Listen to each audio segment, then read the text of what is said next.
വേണ്ടത് എന്താ? ആൺകുട്ടിയായാലും പെൺകുട്ടിയായാലും കോളേജിൽ പഠിക്കുമ്പോൾ നൈപുണ്യ പരിശീലനം വേണം ജോലി കിട്ടാൻ വേണ്ടി. അതിന് പ്രോത്സാഹനം വേണ്ടി പണം കൊടുക്കണം. നമ്മളാ കൊടുക്കണത്. കുഞ്ഞ് ജനിക്കുമ്പോൾ തന്നെ ഇത്ര 1000 രൂപ കടമാണെന്നൊക്കെ പറഞ്ഞ് വെറുതെ പേടിപ്പിക്കുക. അങ്ങനെ കേരളത്തിൽ പഠിച്ചാൽ ഉറപ്പാണ് ജോലി എന്ന് വന്നാൽ പിന്നെ ആളുകൾ കേരളത്തിൽ തന്നെ പഠിക്കും. ഈ ക്ലാസ്സിലൊക്കെ കയറാൻ നേരം കിട്ടിയില്ലെങ്കിലും പഠിക്കുമായിരുന്നു. നമസ്കാരം.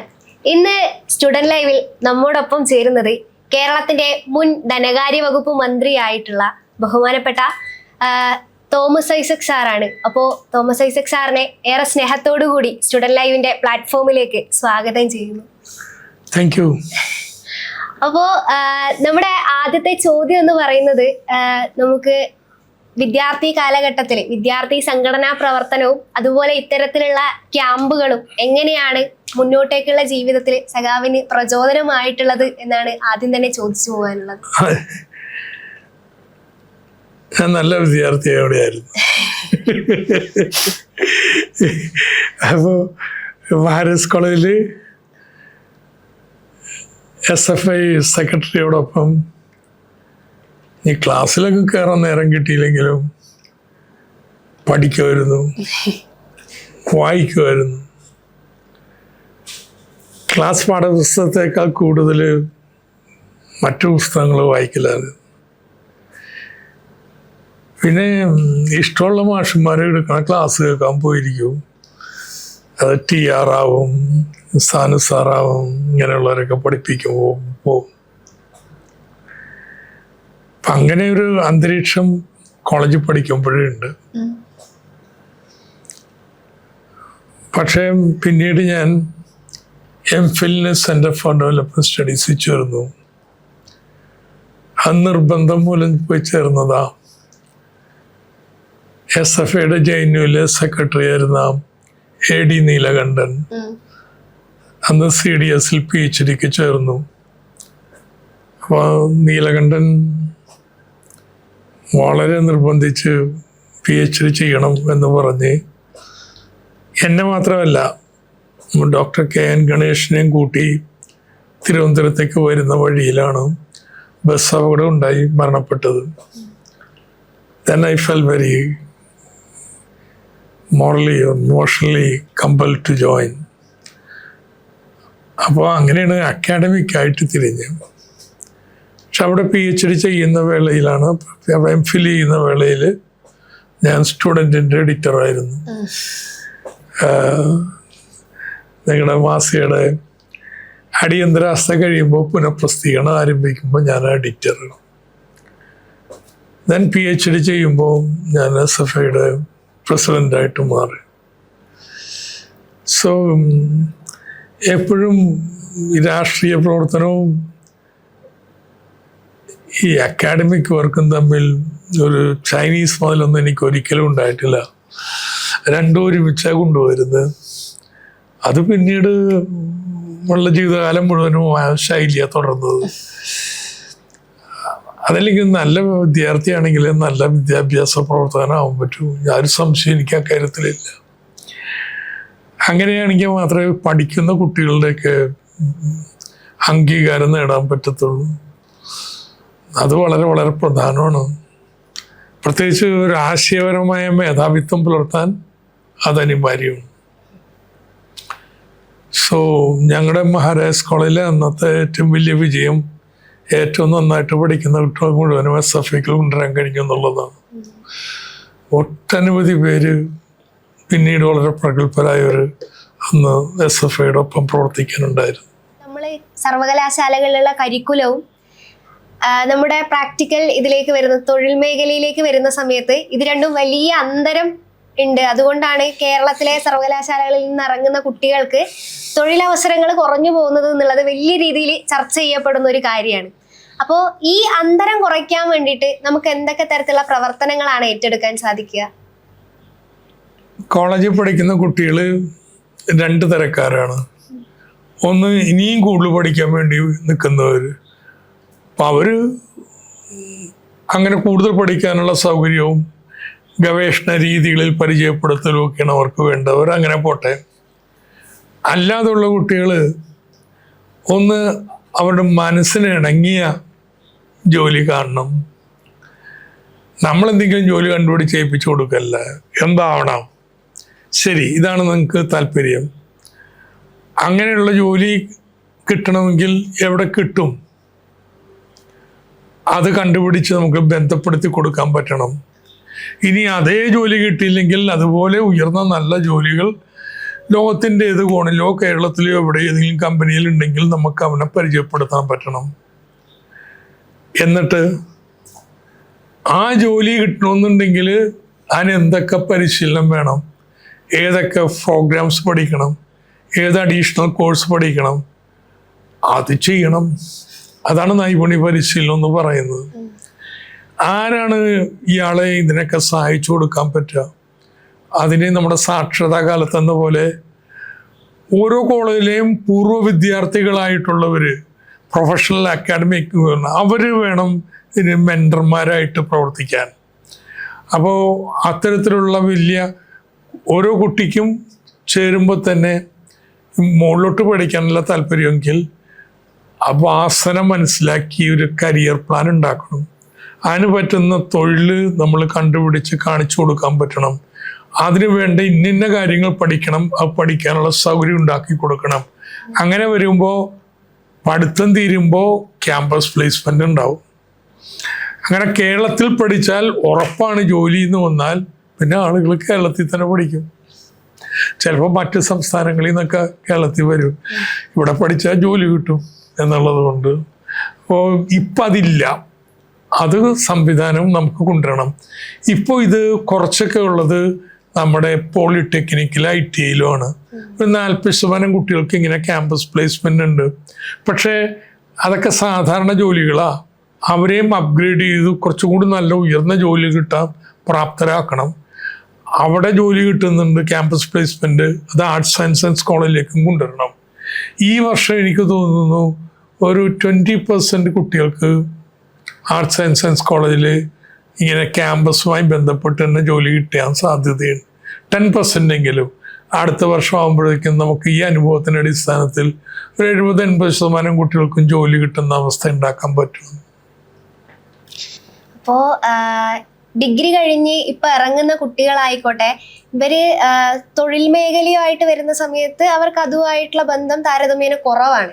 അപ്പോൾ ഇത്തവണത്തെ റീസെന്റ് ആയിട്ട് നമ്മുടെ നിയമസഭാ ഇലക്ഷനിൽ പോലും ഏറ്റവും വലിയ ചർച്ചയാകുന്നത് നമ്മുടെ യുവത്വം മുഴുവൻ പുറം രാജ്യങ്ങളെ ആശ്രയിക്കുന്നു, പുറം രാജ്യങ്ങളിലേക്ക് പഠിക്കാൻ പോകുന്നു, നാട്ടിൽ നിൽക്കുന്നില്ല എന്നുള്ളൊരു പരാതിയാണ്. അപ്പോൾ ഈ പരാതിയെ ഇനി ഘട്ടം ഘട്ടമായി കുറച്ചെടുക്കാൻ പറ്റും എന്നാണോ നമ്മുടെ സർക്കാർ? ഒരു സംശയമില്ല, കുറച്ചെടുക്കാൻ പറ്റും. ഈ കേരളത്തിൽ തന്നെ നല്ല തൊഴിലുണ്ടാക്കണം. പക്ഷെ കേരളത്തിൽ തന്നെ ജോലി തോന്നുന്നു എനിക്ക് ശാഠ്യമൊന്നുമില്ല. ലോകത്തിലൊക്കെ എത്രയും നല്ല തൊഴിലിന് പോകണം, വേറെ എന്തെങ്കിലും പണിക്ക് പോയപ്പോൾ അത് പോകണമെന്നുണ്ടെങ്കിൽ ഉദാഹരണത്തിന് ജപ്പാനിൽ, ഇങ്ങനെ ജർമ്മനിയിൽ, പല രാജ്യങ്ങളിലും പ്രായമുള്ളവരുടെ എണ്ണം കൂടി അവിടെ മറ്റു ജോലി ചെയ്യാൻ വേണ്ടി ആളില്ലാത്ത അവസ്ഥയാണ്. പക്ഷെ ജപ്പാൻ ഭാഷ അറിയണം, ജർമ്മൻ ഭാഷ അറിയണം. നമ്മുടെ കുട്ടികൾ നന്നായിട്ട് ജപ്പാനീസ് ഭാഷ പഠിച്ചാൽ ഒരു സ്കില്ലും കൂടി ഉണ്ടെങ്കിൽ ഉറപ്പായിട്ടും ജോലി കിട്ടുമെന്ന്. സോ കേരളത്തിൽ പഠിക്കുന്ന കുട്ടികൾക്ക് ഇത്തരത്തിലുള്ള തൊഴിൽ പരിശീലനം പഠിക്കുന്ന വേളയിൽ നൽകാൻ ഏർപ്പാടുണ്ടാക്കിയാൽ ഉറപ്പായിട്ടും ജോലി ഉണ്ടാവും. ഇങ്ങനെ ജോലി ശമ്പളത്തിന് പോകാൻ വേണ്ടി മാത്രമല്ല, നമ്മുടെ നാട്ടിലിരുന്നു കൊണ്ട് ഫ്രീലാൻസ് ജോലി ചെയ്യാലോ. അപ്പോൾ പഠിക്കുന്ന വേളയിൽ തന്നെ അതിനുള്ള ബന്ധപ്പെടലും കാര്യങ്ങളും നടക്കണം. അതിന് പറ്റുന്ന പരിശീലന കേന്ദ്രങ്ങൾ ഉണ്ടാവണം. ഇനി അതുമല്ലെങ്കിൽ പിന്നെ നമ്മൾ തന്നെ ഒരു വ്യവസായം ആരംഭിച്ചേക്കാം, ഒരു എൻ്റർപ്രൈസ് ആരംഭിച്ചേക്കാം, ഒരു സ്റ്റാർട്ടപ്പ്, അതിനുള്ള ഇൻക്യുബേറ്റർ സമ്പ്രദായമൊക്കെ കോളേജിൽ ഉണ്ടാവണം. സോ ഇത്തരത്തിൽ വെറും തൊഴിൽ പരിശീലനമല്ല, സ്വയം തൊഴിലെടുക്കാൻ, സ്റ്റാർട്ടപ്പുകൾ ആരംഭിക്കാൻ, പുതിയ ആശയങ്ങൾ ടെസ്റ്റ് ചെയ്യാൻ, ഇതിനൊക്കെ പറ്റുന്ന ഒരു അന്തരീക്ഷം നമ്മുടെ ഓരോ കോളേജിലും ഉണ്ടാവണം.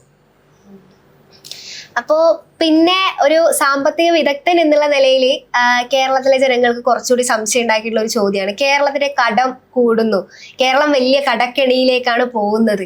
അപ്പോൾ ഈ ഇത്തരത്തിലുള്ള ചർച്ചകളോട് എങ്ങനെയാണ് പ്രതികരിക്കുന്നത്? വിവരമില്ലാത്തതുകൊണ്ട് പറഞ്ഞിട്ടുണ്ടാകും. ഞാൻ സാമ്പത്തിക ശാസ്ത്രം പഠിപ്പിക്കുന്ന അധ്യാപകരാ.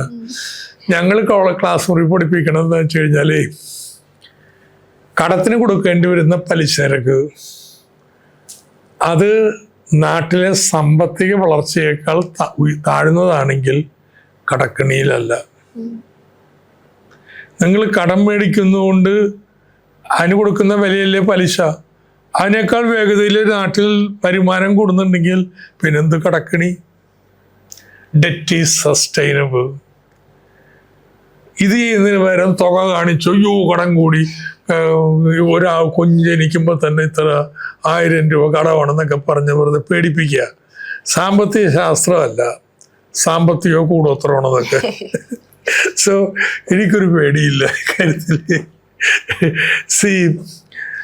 അപ്പോൾ ഇപ്പോൾ ഉദാഹരണത്തിന് നമ്മൾ കിഫ്ബി വഴി 1 ലക്ഷം കോടി രൂപ വായ്പ എടുത്ത് റോഡ്, പാലങ്ങൾ, കെട്ടിടങ്ങൾ ഇതൊക്കെ പണിയാണ്.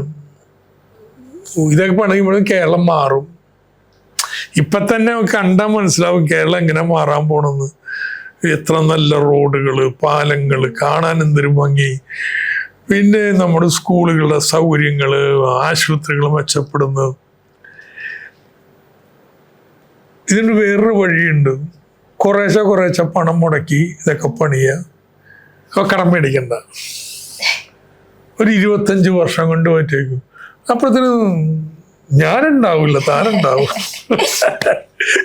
എനിക്കെന്ത് കാര്യം? അപ്പം അതിനും നല്ലത് ഇന്ന് കടം മേടിച്ചതൊക്കെ പണിയാന്നിട്ട് 10-25 വർഷം കൊണ്ട് തിരിച്ചു കൊടുക്കുക. നാട് അഭിവൃദ്ധിപ്പെടില്ല എന്ന് ഇങ്ങനെ മുടക്കുന്നതുകൊണ്ട്. അതുകൊണ്ട് ഒരു പേടിയും വേണ്ട. പേടിയുള്ളവരൊക്കെ വെറുതെ ഇരിക്കട്ടെ. പേടിയുള്ളവരൊന്നും ഇതിൻ്റെ അടുത്ത് വരരുത്. ഭരണത്തിന് പുറത്ത് നിന്ന് വെച്ചാൽ മതി. പേടിയില്ലാത്തൊരു ഭരണം നടത്തിക്കൊണ്ടോട്ടെ. ഇതൊക്കെ സാധാരണക്കാരൻ ചെയ്യുന്നതാണ്. നിങ്ങൾക്കൊരു വീട് പണിയണം, 2 വഴിയുണ്ട്. ഒരു 25 ലക്ഷം രൂപ വേണം. ഒരു 25 വർഷം കൊണ്ട് 1 ലക്ഷം രൂപ വെച്ച് നമുക്ക് ഒരു വർഷം ഉണ്ടാക്കി നമുക്ക് വീട് പണിയാം. അപ്പോൾ നമ്മൾ വയസ്സായി, അതുവരെ വാടക താമസിക്കും. അതല്ലെങ്കിൽ ബാങ്കിൽ നിന്ന് 25 ലക്ഷം കടം മേടിച്ചിട്ട് ഏതായാലും വീട് പണിയണമല്ലോ, അത് 25 വർഷം കൊണ്ട് അങ്ങ് കൊടുത്തു തീർത്താൽ പോരെ, സുഖമായിട്ട് താമസിച്ചുവിട്. ഇതാണ് ഈ കടം മേടിക്കുന്നതിൻ്റെ ഗുണം. അതുകൊണ്ട് കടം മേടിച്ചിട്ട് മുട്ടടിക്കരുത്. കടം മേടിച്ചിട്ട് ഭയങ്കരമായിട്ട് അത് ഇതൊക്കെ കാണിച്ച് ചിലവാക്കി. കടം മേടിച്ച് റോഡ് പണിതോളൂ, ആസ്തി പണിതോളൂ, ഒരു കുഴപ്പമില്ല. കടത്തിൻ്റെ ബാധ്യതയുണ്ട്, പക്ഷേ ഈ ആസ്തിയുണ്ട്. ഈ റോഡും പാലവും കെട്ടിടമൊക്കെ ആർക്ക് വേണ്ടിയാ? ഇന്നത്തെ ജീവിക്കുന്നവർക്കും അല്ല, നാളത്തേക്ക് വേണ്ടിയിട്ട്. അപ്പം നാളെ ഉള്ളവരും കുറച്ച് പൈസന് വേണ്ടി സമ്പാദിച്ചു കൊടുത്തോട്ടെ എന്നങ്ങനെ ചിന്തിച്ചാൽ മതി. സമാധാനമായിട്ട് ജീവിക്കുക. അപ്പൊ നമുക്ക് ചർച്ച ചുരുക്കം എന്തായാലും. അപ്പൊ അവസാനം ഒരു ചോദ്യം കൂടി ചോദിക്കാനുണ്ട്. സഖാവ് ധനകാര്യമന്ത്രിയായിരിക്കുന്ന സമയത്ത് നമ്മുടെ കേന്ദ്ര സർക്കാരിൽ നിന്ന് വലിയ രീതിയിലുള്ള സാമ്പത്തിക പിരിമുറുക്കം നമ്മുടെ സംസ്ഥാനത്തിൻ്റെ അടുത്ത് ഉണ്ടായിട്ടുണ്ട്. അപ്പോൾ അതിനെ എങ്ങനെയാണ് നേരിട്ടിട്ടുള്ളത്? അതിനെ എങ്ങനെയാണ് കേരളത്തിനെ കുറച്ചുകൂടി? ഇന്നത്തെ അത്ര ഇല്ല. അന്നും നമ്മളോട് വിവേചനമൊക്കെ ഉണ്ടെങ്കിലും നമ്മൾ ഇങ്ങനെ ചെയ്തു കളയുമെന്ന് അവർ ധരിച്ചില്ല.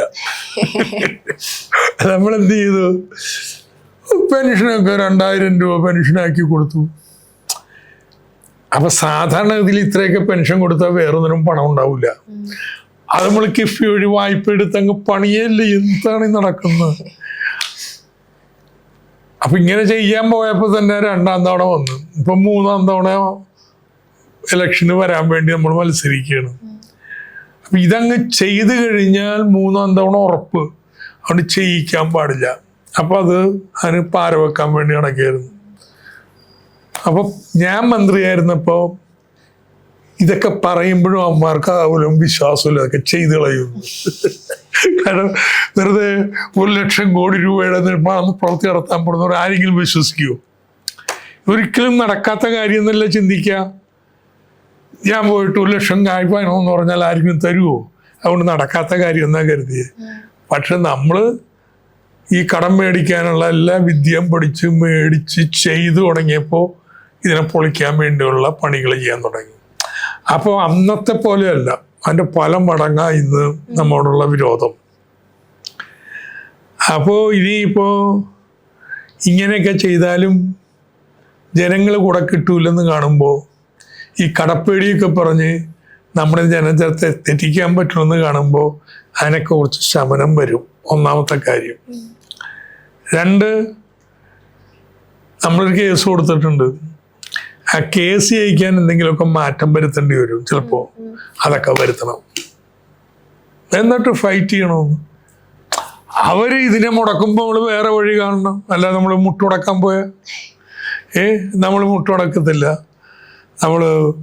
അവർ പറയണം കിഫ്ബി ആശുപത്രിയും സ്കൂളും ഒക്കെ പണിയണു, അതിൻ്റെ പണം ബഡ്ജറ്റിൽ നിന്നാണ് കിഫ്ബിക്ക് കൊടുക്കുന്നത്, അതുകൊണ്ട് സർക്കാർ വായ്പ എടുക്കുന്നതായിട്ട് കണക്കാക്കും എന്നല്ലേ പറയാം. അതുകൊണ്ട് നമ്മുടെ വായ്പ വെട്ടിക്കുറയ്ക്കും. ഞാൻ പറയാ ശരി, അങ്ങനെ വേണ്ട, ഇതൊക്കെ കിഫ്ബിക്ക് കൊടുത്തതായിട്ട് കരുതിക്കോളൂ സ്കൂളും എല്ലാം. എന്നിട്ട് സർക്കാരിന് പാട്ടത്തിന് കൊടുത്തിരിക്കണം പുതിയ കെട്ടിടമൊക്കെ. അപ്പോൾ പാട്ടം കൊടുക്കണ്ടേ, വാടക കൊടുക്കണ്ടേ, വാടകയായിട്ട് കൊടുത്താൽ മതി. അപ്പൊ തീർന്നില്ലേ പണി? ഇത്രയേ ഉള്ളൂ. അപ്പൊ അവന്മാര് 1 കാണുമ്പോൾ നമ്മൾ 2 കാണും. അതുകൊണ്ട് ഇത് വീട്ടാൻ പോണില്ല. ഈ UDF-നൊന്നും അങ്ങനെ ഒരു കാഴ്ചപ്പാടോ ചിന്തയില്ല. അതുകൊണ്ട് അവര് മുടക്കി നമ്മളതിനെ മറികടക്കും. അത് പറഞ്ഞപ്പോൾ ഒരു കാര്യം കൂടി ചോദിക്കാനുണ്ട്. ഇപ്പോൾ നമ്മുടെ ഇപ്പോൾ UDF-ന്റെ പുതിയ പ്രകടന പത്രികയിൽ പല കാര്യങ്ങളും പറഞ്ഞിട്ടുണ്ടല്ലേ. അപ്പോൾ അതിൽ നമ്മുടെ നമ്മുടെ KSRTC ബസ്സുകളിലെ യാത്ര സ്ത്രീകൾക്ക് സൗജന്യമാണ് എന്ന് വരെ പറഞ്ഞിട്ടുണ്ട്. അപ്പൊ ഇത്തരത്തിലുള്ള വാഗ്ദാനങ്ങളെ എങ്ങനെയാണ് നോക്കി കാണുന്നത്? പിന്നെ കോളേജിൽ പഠിക്കുന്ന പെൺകുട്ടികൾക്കൊക്കെ 1000 രൂപ വെച്ച് മാസം എന്നിട്ടാ ചോദിക്കാത്തത് KSRTC കോളേജിൽ പഠിക്കണ കുട്ടികൾക്കൊക്കെ 1000 രൂപ വെച്ച് തരുന്നത്. ഇതേ ഈ വടക്കേ ഇന്ത്യയിലൊന്നും പെൺകുട്ടികളാരും പഠിപ്പിക്കില്ല, സ്കൂളിൽ പോലും വിടൂല, പിന്നല്ലേ കോളേജ്. അതുകൊണ്ട് പെൺകുട്ടികൾ സ്കൂളിലും കോളേജിൽ വിടാൻ വേണ്ടിയിട്ട് ഇങ്ങനെ ചില ആനുകൂല്യങ്ങൾ കൊടുക്കും. ആദ്യം മണ്ടന്മാർ കേരളത്തിൽ കൊണ്ടുവന്ന് നോക്കുക, കേരളത്തിൽ ഇതുവല്ലം കൊടുക്കണോ പെൺകുട്ടികൾ സ്കൂളിൽ പോകാനും കോളേജിൽ പോകാനും? വേണ്ടത് എന്താ? ആൺകുട്ടിയായാലും പെൺകുട്ടിയായാലും കോളേജിൽ പഠിക്കുമ്പോൾ നൈപുണ്യ പരിശീലനം വേണം ജോലി കിട്ടാൻ വേണ്ടി. അതിനെ പ്രോത്സാഹനം വേണ്ടി പണം കൊടുക്കണം. നമ്മളാ കൊടുക്കണത് work to connect to work 1000 രൂപ വെച്ച്. അപ്പൊ നമ്മുടെ കേരളത്തിന്റെ സാഹചര്യം ഒന്നും അറിയാതെ പറയണതാണ്. ഇതുപോലെയാണ് KSRTC മുങ്ങി തകരാൻ പോയതിന് 12,000 കോടി രൂപയാണ് കേട്ടോ ധനസഹായം കൊടുത്തിട്ടുള്ളത് KSRTC നിലനിർത്താൻ. പൊതു ഗതാഗത സംവിധാനം വേണം KSRTC പോലത്തെ. നമ്മൾ നാളെ സ്വപ്നം കാണുന്ന കേരളത്തിൽ നല്ല അതിവേഗ റെയിൽ പാത ഉണ്ടാവും.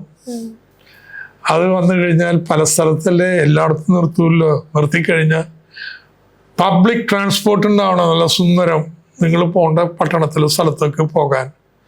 അവിടെ ചെന്നിറങ്ങിക്കഴിഞ്ഞാൽ ആ ടിക്കറ്റ് കൊണ്ട് തന്നെ നിങ്ങൾക്ക് ഓട്ടോ കയറി വീട്ടിൽ പോവാം.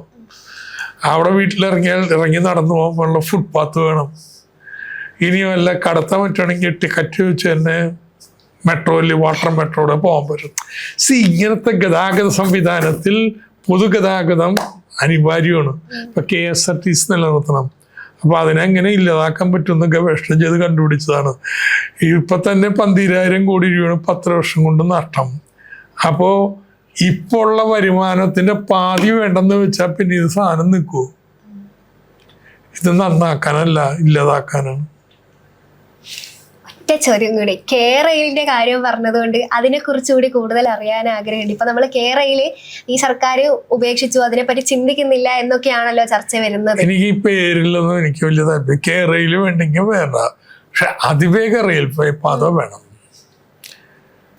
എന്തുകൊണ്ട് വേണം? ഇപ്പൊ നമ്മൾ ദേശീയപാത 4 വരിയാക്കി, നമ്മൾ മലയോര ഹൈവേ ഇതൊക്കെ പണിത്, എല്ലാം 2 വരി പാതകള് എല്ലാം സംസ്ഥാന പാതയൊക്കെ ആക്കി. ഇപ്പൊ തന്നെ വണ്ടി കൊണ്ട് നിറഞ്ഞ് തൃശ്ശൂരും എറണാകുളത്തും ഇടക്ക് 8 മണി കഴിഞ്ഞിട്ടുണ്ടെങ്കിൽ നമ്മൾ വണ്ടി എടുത്തിട്ട് പോയിട്ട് കാര്യമില്ല, മുട്ടിയേ പോണേ. അപ്പോ ഒരു അതിവേഗ റെയിൽപാത ഉണ്ടെങ്കിലേ ഒരു എറണാകുളത്ത് തിരുവനന്തപുരത്ത് നിന്ന് എറണാകുളം പോണ ആള് ഇല്ല കൊല്ലത്ത് നിന്ന് തിരുവനന്തപുരം പോണ വണ്ടി എടുത്തുകൊണ്ട് ഇറങ്ങൂല, ഇതിൽ കയറിയേ പോവുള്ളൂ. ഇത് ചെയ്തില്ലെങ്കിൽ റോഡ് കൊണ്ട് നിറയും കേരളം, മനസ്സിലായില്ലേ? എന്ന് മാത്രമല്ല ഈ പെട്രോളിന്റെ ചെലവ് ഇതൊക്കെ ലാഭിക്കാം. ഏറ്റവും എൻവയറമെന്റലി വിഷം പ്ലെയിനാണ്, അത് കഴിഞ്ഞാൽ കാറ്, അത് കഴിഞ്ഞാൽ റെയിൽവേ ആണ്. ഏറ്റവും കുറഞ്ഞതാണ് റെയിൽവേ. റെയിൽവേക്ക് താഴെയാണ് വാട്ടർ മെട്രോ. അപ്പോ യഥാർത്ഥത്തിൽ നമ്മുടെ ദീർഘദൂര യാത്രക്കാരെല്ലാം റെയിൽവേ പോകാന്ന് പറഞ്ഞാൽ വേഗത്തിൽ പോകാൻ. ഈ കേരളം എന്ന് വെച്ചാൽ വലിപ്പം എത്രയാ? ഒരു ഗ്രേറ്റർ ബോംബെയുടെ വലിപ്പമുള്ളൂ.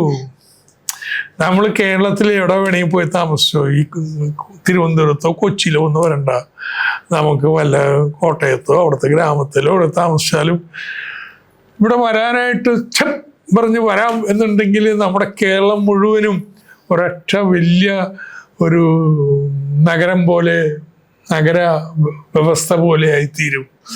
അതുകൊണ്ട് കേരളത്തിൻ്റെ ഭാവിയെക്കുറിച്ച് ചിന്തിക്കുമ്പോൾ അതിവേഗ റെയിൽവേ പാത വേണം, അത് അനിവാര്യമാണ്. ഇതിനെന്തിനാ എതിർക്കണമെന്ന് എനിക്കും മനസ്സിലായിട്ടില്ല. ഓരോ ദിവസം കഴിയുന്തോറും നഷ്ടമാണ്. നമ്മൾ സ്വാതന്ത്ര്യം കിട്ടിയപ്പോൾ 57 കമ്മ്യൂണിസ്റ്റ് പാർട്ടി അധികാരത്തിൽ വന്നപ്പോൾ അന്നത്തെ പ്രകടന പത്രികയിൽ രേഖ കേരളം എങ്ങനെയാണ്, അതിലുണ്ട് വിഴിഞ്ഞം. അന്ന് വല്ലവും വിഴിഞ്ഞം നമുക്ക് തലയിലെഴുത്തുണ്ടായിട്ട് വന്നിരുന്നെങ്കിലുണ്ടല്ലോ, ഇത് കേരളം കൊളംബോ പോലെ ആയിരുന്നാണ്, സിംഗപ്പൂർ പോലെ ആയിത്തീരില്ലേ, അവിടെ കൂടി പോണ കപ്പലൊക്കെ ഇവിടെ വരില്ലേ. അപ്പൊ അതാണ് ഇതൊക്കെ നമുക്കൊരു അവസരങ്ങൾ നഷ്ടപ്പെടുന്നതാണ്. ഇത് ഇവരെല്ലാം ഓരോ കാര്യം പറഞ്ഞ് വിഴിഞ്ഞം മാറ്റി ഇവിടം വരെ എത്തിച്ചു വെച്ചു. പക്ഷെ ഇപ്പൊ വന്നു കഴിഞ്ഞപ്പോ എന്താ, അവിടെ ഇറാൻ യുദ്ധം നടന്നപ്പോ ഇവിടെ കപ്പലുകൾക്ക് എല്ലാവർക്കും ഇവിടെ വരണം, ഇവിടെ അടുക്കാൻ സ്ഥലമില്ല, എല്ലാ കമ്പനികൾക്കും ഇവിടെ അടുത്ത് പോകാനാ താല്പര്യം. അപ്പൊ ഇതുപോലെയാണ് കേരളയിൽ ഇങ്ങനെയുള്ള വൻകിട ചില ഇൻഫ്രാസ്ട്രക്ചേഴ്സ്, അത് കേരളത്തിന്റെ വികസനത്തിന് അനിവാര്യമാണ്.